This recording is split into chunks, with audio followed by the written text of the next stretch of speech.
জয়পুরহাটে ঈদ সামনে রেখে লাচ্ছা সেমাই তৈরিতে ব্যস্ত সময় পার করছেন কারিগররা। ক্রেতাদের চাহিদার কথা মাথায় রেখে ভালো মানের সেমাই তৈরি করা হয় জেলার বিভিন্ন কারখানায়। পাম অয়েল, তেল এবং ডালডায় ভাজা হয় এসব সেমাই। প্রকারভেদে আলাদা দামে বিক্রি করা হয়। মিলন রায়হানের প্রতিবেদন, জানাচ্ছেন তাহসিন তারিন। ঈদ মৌসুমে সেমাই তৈরির ধুম পড়ে যায় জয়পুরহাটের বিভিন্ন কারখানায়। টকবক করতে থাকা গরম তেলে ভাজা হচ্ছে সুস্বাদু লাচ্ছা সেমাই। প্রতি বছর কারখানাগুলোতে রোজার শুরু থেকেই প্রস্তুতি নেওয়া হয়। গুণে ও মানে এই জেলার সেমাই ভালো হওয়ায় বাজারে রয়েছে বেশ চাহিদা।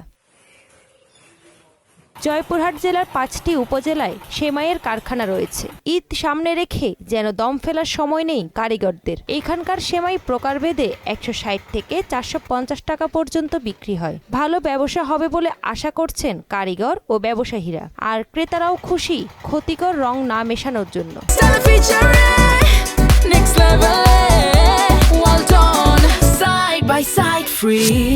মানে কোনো রং নাই, কোনো পাম নাই, সোয়াবিন দিয়ে কাজ হচ্ছে। স্বাস্থ্যবিধি মেনে, সরকারি আইন আমরা মেনে সম্পূর্ণ কাজকাম করতেছি। লাচ্চাগুলো আমরা বিক্রি করি যেগুলা বিএসটিআই অনুমোদিত, যে লাচ্চা সেমাইগুলো যেটা আমি নিজে খেতে পারবো সেটা আমার কাস্টমারকে খাওয়াবো। দেখে মনে হলো যে এই সেমাইটা হচ্ছে তুলনামূলক উন্নত ফ্লেভার এবং ভালো, মনে হলো যে এটাতে কোনো আর্টিফিশিয়াল কোনো রং বা কোনো কিছু নেই। স্বাস্থ্যসম্মত পরিবেশে সেমাই তৈরি করতে পরামর্শ দিয়ে এই কর্মকর্তা বললেন, নিয়মিত মনিটরিং করা হচ্ছে। কোথাও কোনো অভিযোগ পেলে নিরাপদ খাদ্য আইন অনুযায়ী ব্যবস্থা গ্রহণ করার কথাও বললেন তিনি।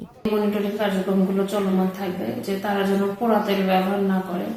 পোড়া তেল যদি তারা ব্যবহার করে, আমরা কিটের মাধ্যমে শনাক্ত করতে পারবো যে তেলটা ব্যবহার উপযোগী আছে কিনা। এরপরে আমরা অবশ্যই তাদের বিরুদ্ধে আইনানুগ ব্যবস্থা গ্রহণ করব। চলতি বছর জেলায় প্রতিটি কারখানায় লাখ লাখ টাকা বেচা কেনার আশা ব্যক্ত করেন ব্যবসায়ীরা। তাহসিন তারিন, মোহন সংবাদ।